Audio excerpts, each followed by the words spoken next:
Pertama, kalau dari pemerintahan desa itu kedisiplinan dan pelayanan. Ini pendeknya seperti itu. Kalau dari sisi masyarakat adalah bagaimana meningkatkan kesejahteraan masyarakat yang lebih baik dari seluruh warga masyarakat Timbularjo sesuai dengan kemampuan dan kapasitas pemerintahan desa. Pelayanan itu menjadi kunci dari suksesnya satu pembangunan di masyarakat sekaligus reformasi birokrasinya jalan. Pertama soal pelayanan kepada masyarakat ya. Saya sering mendapat keluhan bahwa pelayanan bermasalah, makanya saya ingin pelayanan itu bagaimana bisa cepat, murah, dan nyaman. Ya, karena memang desa itu kan tugasnya melayani masyarakat ya. Jadi masyarakat yang harus di nomor satu. Yang pertama otomatis untuk pelayanan, Mas.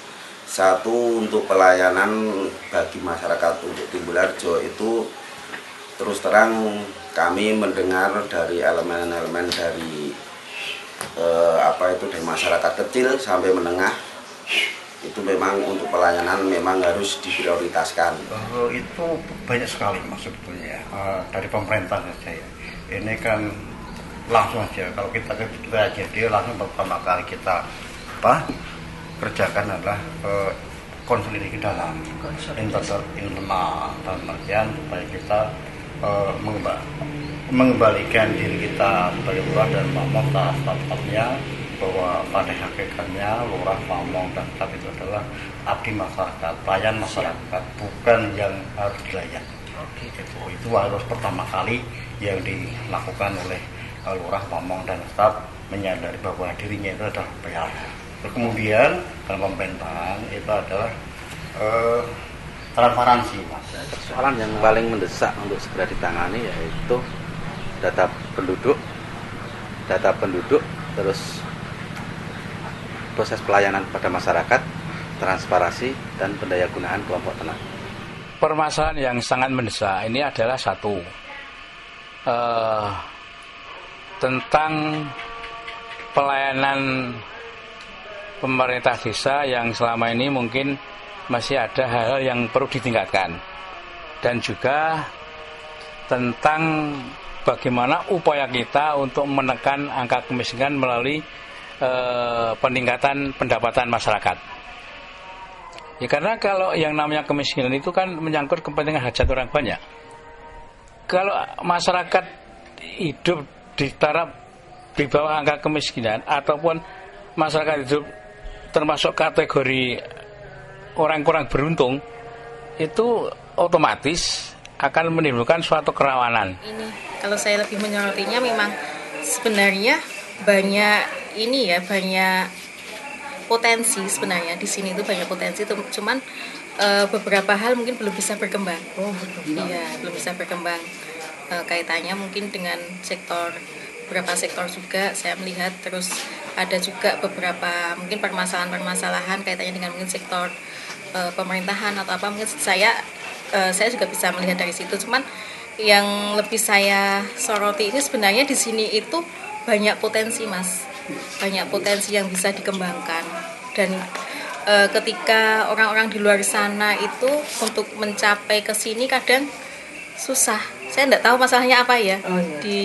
Di mungkin kaitannya dengan birokrasi atau mungkin kaitannya dengan hal yang lain.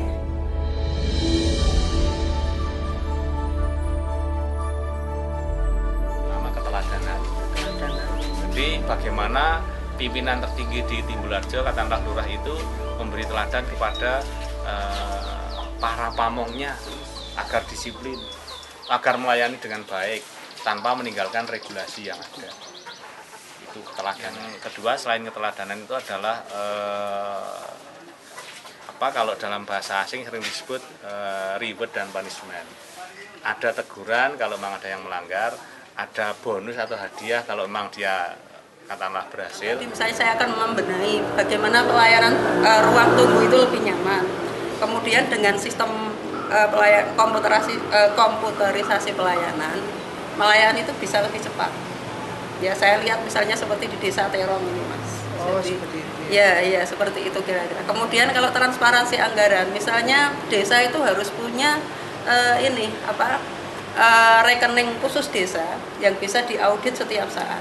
Itu yaitu untuk mempercepat, yaitu satu paling tidak untuk pelayanan dibikin satu atap Mas. Jadi kalau satu atap dari masyarakat kecil kita mau mendaftarkan melalui loket, kemudian melalui jalur-jalur yang ada itu lebih cepat dibandingkan dengan di luar satu atap. Yang pertama keteladanan. Harus itu keteladanan. Karena selama ini yang Punten kalau gembar-gemborkan jam 8 sudah siap, tapi pimpinan sendiri jam 9 baru datang. Kemudian tadi sudah kita sampaikan konsolidasi internal. Nah, dalam konsolidasi ini kan masing-masing kita staf, kepala bagian dan juga stafnya kepala bagian termasuk ikut kembali pada tupoksinya masing-masing. Desa akan membuat sebuah papan pengumuman, di mana papan pengumuman itu akan tertera alur untuk mengurus surat menyurat, bahkan akan tercantumkan berapa lama warga ini untuk mengurus surat menyurat, bahkan sampai biayanya akan tercantum di situ. Ini aparat pemerintah desa dan stafnya dalam melakukan pelayanan warga masyarakat masih menggunakan cara yang manual. Walaupun di desa sendiri ada alat yang namanya komputer, kenapa ini tidak dimanfaatkan? Saya selaku lurah desa akan mendorong pihak pemerintah desa nantinya untuk membuat laporan secara bertahap. Nanti laporan kegiatan pemerintah desa ini akan kita sampaikan kepada warga masyarakat. Desa Timbularjo ini akan lebih maju dan berdaya guna. Makanya perlu adanya pelatihan ataupun menjaringan kerjasama dengan pihak-pihak lain, baik swasta ataupun pemerintah. Atau menekan angka kemiskinan kami. Satu, kemarin tadi sudah kami katakan bahwasanya untuk pemberdayaan masyarakat melalui bantuan, sebagai contoh kecil ya, sebagai bantuan CDMK atau pemberdayaan masyarakat itu kan difokuskan kepada masyarakat miskin. Dan masyarakat miskin di situ kita berikan suatu bantuan modal, namun itu menurut skill mereka juga, karena bantuan modal yang tidak berbackground suatu bakat dan kemauan ataupun kemampuan itu akhirnya akan mubadir. Yang pertama mungkin saya pelajari dulu sistemnya yang ada seperti apa dulu. Sistem yang ada sekarang ini seperti apa, birokrasi yang ada seperti apa. Ya mungkin kita tahu teman sebagai masyarakat awam ya, yang kita tahu oh seperti ini seperti ini.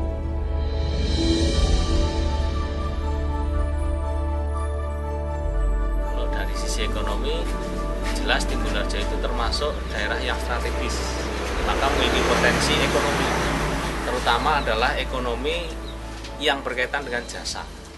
Karena kan Timbularjo itu kan sekarang ini kan menjadi primadonanya Sewon setelah Panggung-Harjo dan Bangun-Harjo, tanah harganya melejit.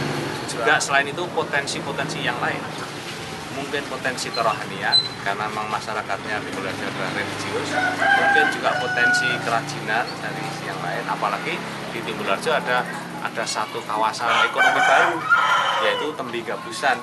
Nah ini kan harus dimanfaatkan. Potensi yang ada di Timbularjo itu lokasinya yang strategis, kemudian fasilitas-fasilitas yang kebetulan ada di Timbularjo, seperti ada gor, ada pasar seni, ada rumah budaya Tembi misalnya. Kemudian sumber daya manusianya juga di sini juga banyak kelompok-kelompok yang sebetulnya ini ya belum dioptimalkan, seperti kelompok seni, kelompok olahraga itu belum optimal.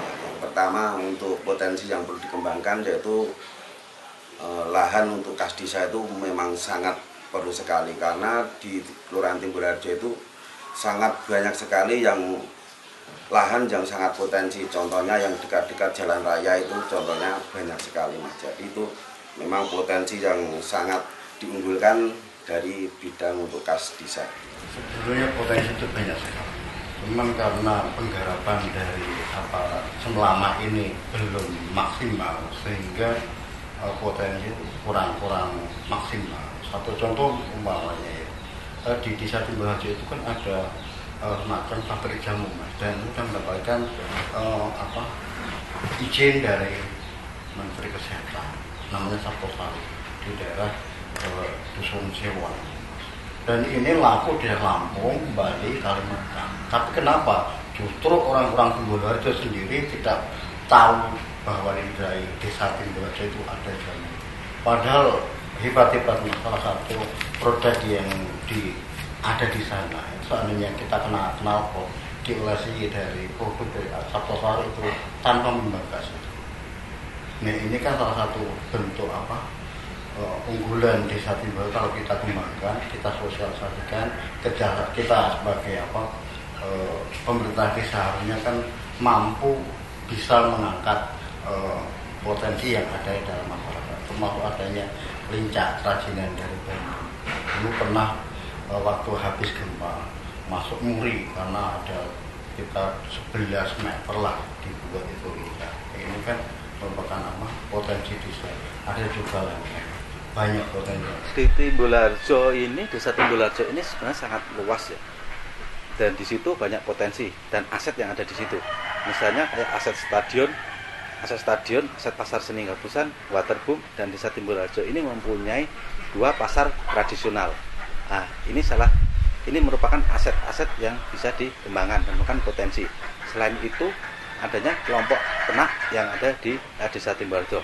Bahkan di desa Timbularjo mempunyai potensi juga banyaknya UKM ataupun usaha kecil menengah yang tersebar di wilayah pedukuhan, bahkan di pedukuhan merata di wilayah Timbularjo.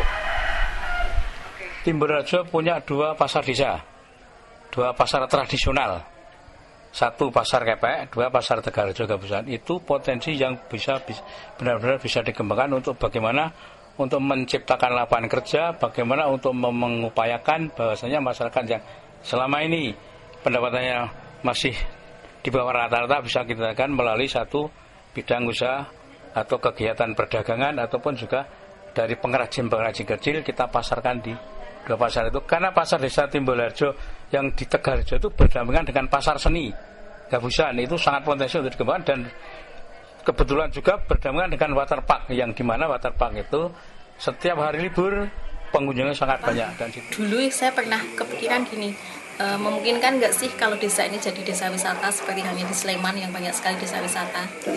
Nah, saya mikirnya gini, ini kan terdiri dari kalau nggak salah kurang lebih 16 dusun ya. 16 dusun. Nah ini saya mikirnya mungkin dusun tertentu dia punya karakteristik atau kearifan lokal tertentu ya. Nah itu yang ingin kita gali dan ingin kita kembangkan sebenarnya. Dan banyak sekali sih sebenarnya orang-orang yang pengen tahu tentang kearifan desa itu banyak sebenarnya Mas. Orang-orang di luar sana itu banyak sekali.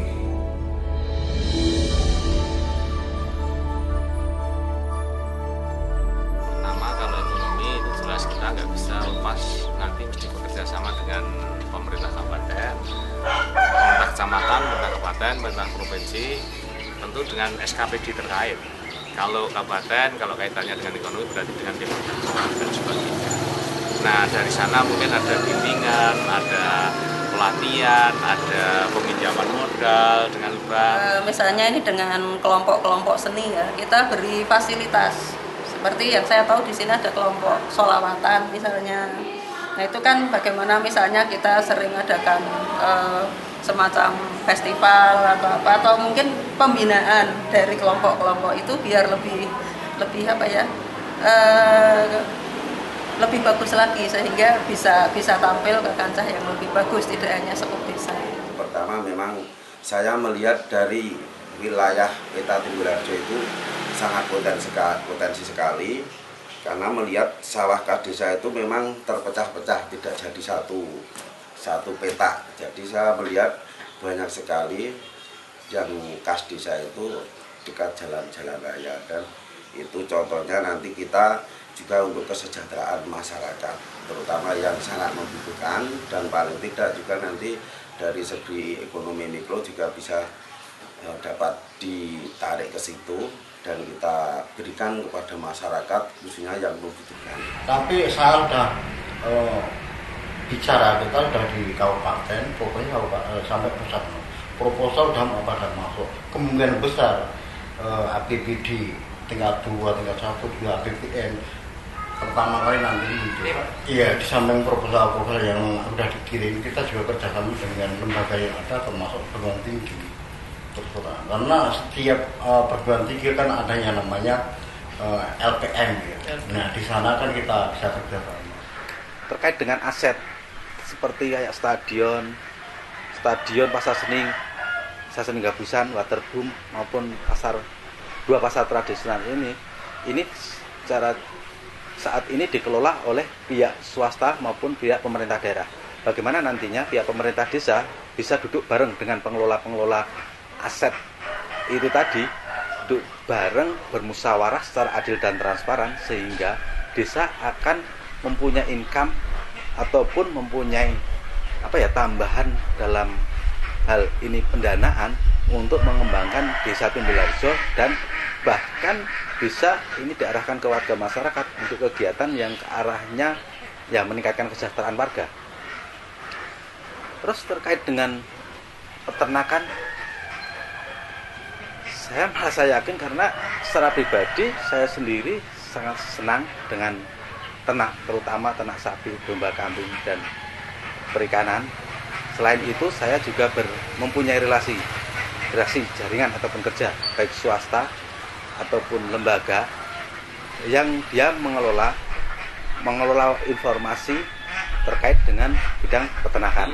Kami akan mendata para pedagang-pedagang yang ada di sana dan kami akan mengidentifikasi permasalahan apa yang ada di sana, dan itu setelah kami temukan dari hasil identifikasi itu akan kami simpulkan apa yang perlu kami laksanakan, apa yang perlu kami fasilitasi. Kan sebenarnya saya banyak kenalan dengan pengusaha-pengusaha sebenarnya, dari pengusaha-pengusaha.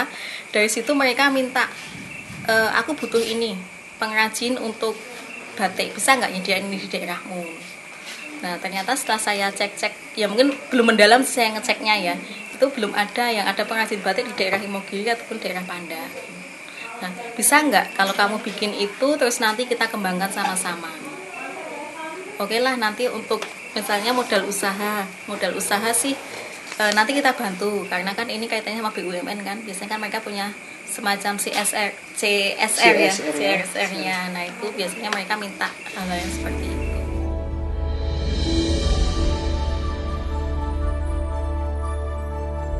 Satu pengalaman mungkin dari sisi berorganisasi saya karena hobi ya, jadi sudah sejak saya masuk perguruan tinggi itu sudah mulai kecimpung di organisasi. Banyak karena saya sebagai manusia. Kalau sebagai manusia kok tidak punya kekurangan malah bukan manusia. Saya menyadari. Maka saya mau belajar dan harus belajar. Kalau saya itu pertama saya punya keberanian. Budaya orang Jawa itu sok ewuh pekewuh. Saya tidak meskipun orang Jawa saya tidak budaya ewuh pekewuh. Saya lebih percaya kepada prinsip saya.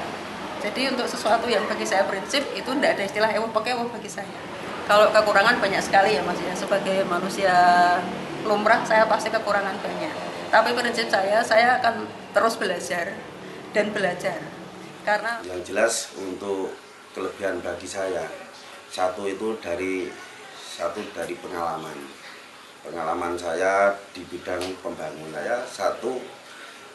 Untuk wilayah Timbulharjo, untuk pengembangan ke depan saya memang belum seperti calon-calon yang sudah mendaftarkan. Jadi itu kekurangan saya yang jelas dari segi itu. Jadi masyarakat seluruh Timbulharjo belum tahu persis karakter saya, yaitu satu itu. Saya melihat paham persis lah kultur di desa Timbulharjo. Saya sangat paham, sangat memahami kultur. Nah, cuman kebetulan yang selama ini terjadi, ya maaf kalau di desa Timbulharjo kan mayoritas adalah golongan tradisional.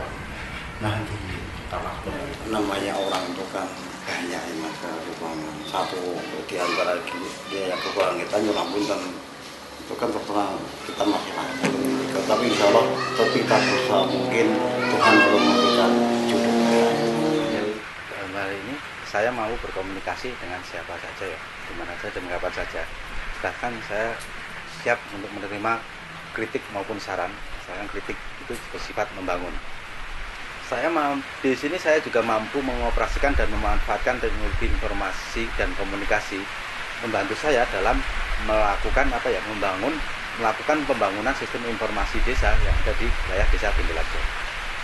Dalam melakukan pekerjaan itu kadang-kadang saya kurang memperhatikan waktu makan, waktu tidur, itu sangat mengganggu kesehatan saya. Paling tidak kalau kemauan saya sudah mengabdi di desa Timbularjo selama 10 tahun. Dengan pengalaman saya menjadi Pamuda 10 tahun, paling tidak saya lebih tahu satu tentang permasalahan di desa, tentang potensi desa. Selama saya menjadi Pamong, saya masih dalam kondisi terbatas karena saya hanya merupakan suatu staf atau pembantu lurah. Jadi untuk menentukan suatu kebijakan saya hanya bersifat memberikan masukan. Relationship. Ya, relationship. Saya yakin ya saya banyak relasi saya yang mungkin nanti bisa saya minta kerjasamanya untuk bersama-sama membangun desa ini.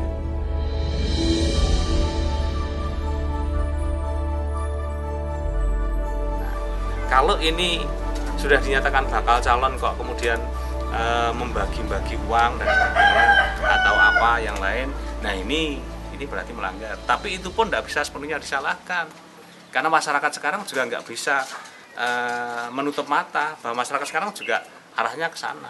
Money politik itu tidak segampang yang diucapkan seseorang, tidak segampang, tidak semudah itu, sulit prakteknya. Dan masyarakat itu pinter kok. Masyarakat itu sudah menetapkan misalnya yang dianggap kualitas itu A, yang bisa dianggap bantu program itu A, kemudian B tiba-tiba nyerang, ya ditompo yang rada dipilih. Jadi kalau monopoli itu sudah biarkan aja, nanti biar masyarakat yang beri pelajaran. Sangat tidak setuju, Mas. Termasuk saya sendiri muncul tanpa uang, Mas, kecuali uang pendaftaran. Kenapa? Karena menurut saya induk politik uang itu adalah induk dari korupsi yang sekarang merajalela. Itu jadi saya sama sekali tidak setuju itu, dan saya menghimbau kepada masyarakat yang ingin perubahan, tidak hanya mengeluh pemerintahan yang nggak bagus dan sebagainya, itu sebetulnya juga karena masyarakat sendiri belum bagus. Nah, mestinya kalau masyarakat itu ingin punya pemerintahan yang bagus, jadilah masyarakat yang baik dulu dengan memilih calon yang amanah, yang tidak milih hanya sekedar kita diberi uang cukup untuk beli bakso misalnya. Itu terlalu terlalu remeh untuk saya ya, untuk pemerintahan yang ke depan. Jelas kita nawa itu untuk ke pilihan lurah itu menurut saya itu juga sudah tidak zamannya sebenarnya, Mas. Ya, untuk itu berhubung untuk warga Timbularjo itu sangat antusias bahwa saya juga dengan jalan seperti itu, istilahnya jalan untuk maju ke lurah itu, untuk mentransparankan untuk di wilayah Timbularjo. Saya sangat tidak setuju. Jadi saya untuk mencoba seandainya Allah memberi ridho kepada saya jadi lurah untuk wilayah Timbularjo, untuk money politik saya sangat tidak setuju begitu. Terus terang saya melihatnya itu sudah mahal sekali, karena sudah umur sudah ada yang habis lebih 300 juta. Padahal kalau gaji yang namanya pelunggu itu tidak akan lebih dari 200 juta. Sehingga kalau sampai lebih dari 300 juta, nah ini kita pertanyakan apa misi di balik itu. Padahal karena kalau orang sosial mungkin mengeluarkan uang itu nggak ada masalah ya. Tapi kalau bukan orang sosial, apalagi yang menggunakan bahasa kasar itu bokel, medit dan sebagainya, mengeluarkan uang sebanyak itu ya tentu mesti ada di balik itu, mesti ada yang kepentingan yang ada itu. Sangat tidak setuju. Kan secara pribadi tidak setuju ya. Karena apa? Dengan melakukan politik uang itu merupakan sebuah akar nanti akan munculnya korupsi. Kalau misalnya korupsi ini muncul, maka ini sudah mencuri dari amanat yang dia emban ataupun lurah emban. Amanatnya emang dari warga, secara otomatis warga juga akan merasa dirugikan dalam hal itu. Sangat tidak setuju. Karena kalau sudah terjadi politik uang, tidak menutup kemungkinan bagi calon yang sudah mengeluarkan banyak uang, kalau mereka tidak munafik, mesti akan mengambil kembali uang yang terdahulu, baru mereka akan melaksanakan suatu kegiatan semestinya. Dengan catatan satu kalimat saja, kalau mereka tidak munafik. Karena tidak ada manusia yang tidak butuh duit. Ya kalau menurut saya pribadi sih, saya nggak mau. Saya nggak ingin menggunakan politik itu. Kalau misalnya saya punya ini, ya inilah yang saya punya, gitu Mas. Kemampuan saya, mungkin jaringan-jaringan saya, ini yang saya punya. Dan ini nanti yang saya yakin bisa membantu masyarakat lebih dari uang. Kalau uang kan hanya sekali habis.